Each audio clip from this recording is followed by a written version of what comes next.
Belasan ekor kerbau mati mendadak di wilayah Kecamatan Indralaya, Kabupaten Ogan Ilir, Sumatera Selatan. Informasi dari Dinas Kesehatan maksud kami informasi dari Dinas Ketahanan Pangan dan Pertanian Kabupaten Ogan Ilir, belasan kerbau tersebut mati diduga kuat karena terserang wabah ngorok atau tagere atau Septiacemia epizootica. Untuk informasi lebih lengkapnya kita telah tersambung bersama rekan Agung, wartawan Tribun Sumsel yang akan melaporkannya untuk Anda. Rekan Agung, silakan laporan Anda, rekan. Ya, selamat siang rekan Justina. Beberapa waktu belakangan ini ada wabah yang menyerang hewan kaki empat, khususnya sapi dan kerbau di Kabupaten Ogan Ilir, Sumatera Selatan. Wabah SE ini sebelumnya melanda wilayah Kabupaten Ogan Komering Ilir yang berbatasan dengan Kabupaten Ogan Ilir. Dan sejak Februari lalu sudah ada belasan hewan kaki empat, baik kerbau maupun sapi yang mati mendadak di Ogan Ilir dan diduga kuat karena wabah SE ini. Pemerintah setempat melalui Dinas Peternakan berupaya untuk menanggulangi dengan memberikan vaksin. Catatan dari Dinas Peternakan ada 14 ekor kerbau yang mati mendadak.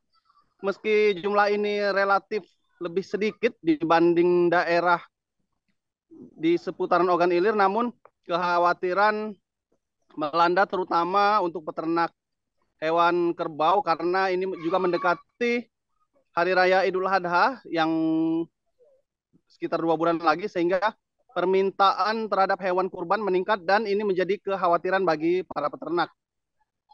Dinas Peternakan pun menawarkan untuk melakukan vaksin ke hewan-hewan ini. Jadi hewan yang masih sehat itu diberikan vaksin secara gratis, dan di Ogan Ilir sudah sekitar, maksudnya lebih dari 200 ekor kerbau maupun sapi yang divaksin, dan masih banyak lagi, masih kurang lebih ribuan, ada lebih dari 1.000 hewan yang belum divaksin, dan ini ditargetkan selesai secepatnya untuk mengantisipasi penyebaran wabah SE ini yang menular.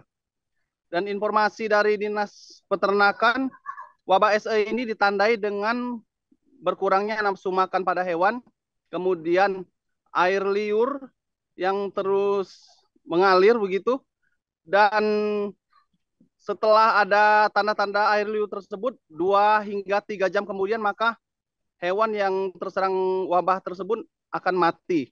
Dan ini reaksinya cepat sekali, seperti yang terjadi pada 14 kasus kematian ternak kerbau dan sapi di Ogan Ilir.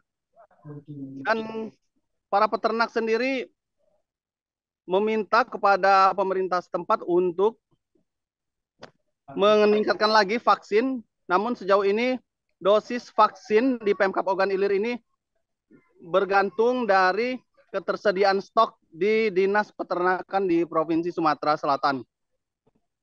Kepada para petani, Pemkab Ogan Ilir melalui Dinas Peternakan mengimbau untuk hewan ternak jangan terlalu lama beredar atau berkeliaran di air, karena ini sangat cepat mengundang virus SE ini. Dan juga kebersihan kandang ini perlu diperhatikan agar mencegah segala kemungkinan termasuk menularnya wabah virus ini. Dan sejauh ini vaksin hewan baik sapi maupun kerbau di Ogan Ilir masih terus berjalan, dan dalam beberapa hari ke depan Dinas Peternakan akan meminta vaksin tambahan dari provinsi untuk mencukupi atau maksudnya memvaksin masih banyak ribuan lagi hewan yang memerlukan vaksin tersebut. Demikian rekan Justina yang dapat kami laporkan dari Ogan Ilir, Sumatera Selatan. Terima kasih rekan Agung, wartawan Tribun Sumsel atas laporan dari Anda. Selamat bertugas kembali. Kami tampilkan wawancara wartawan lapangan kami bersama Kabid Peternakan dan Kesehatan Hewan Lili Suryani. Laksanakan pengobatan dan juga pelaksanaan vaksin. Bu, upaya pencegahan vaksinnya sudah dilaksanakan juga, Bu, ya? Sudah kami laksanakan. Ini sudah di beberapa desa dan kecamatan sudah kami laksanakan, berusaha. Pokoknya kalau ada, sudah berapa kali kita yang di Kecamatan Pemulutan kemarin? Baru kecamatan. Kalau Pemulutan baru hari ini akan dilaksanakan untuk Kecamatan Pemulutan. Kalau Kecamatan Indralaya sudah mungkin ada 5 kali ya kayaknya. Iya, kalau Indralaya Selatan. Kalau Indralaya ini? Iya, Indralaya mungkin ada 3 kayaknya. Tiga desa ya? Iya, di daerah Cicarosa. Iya. Di Indralaya Utara juga sudah. Indralaya di Tanjung Pari. Download Tribun X sekarang. Menghadirkan lokal menjadi Indonesia.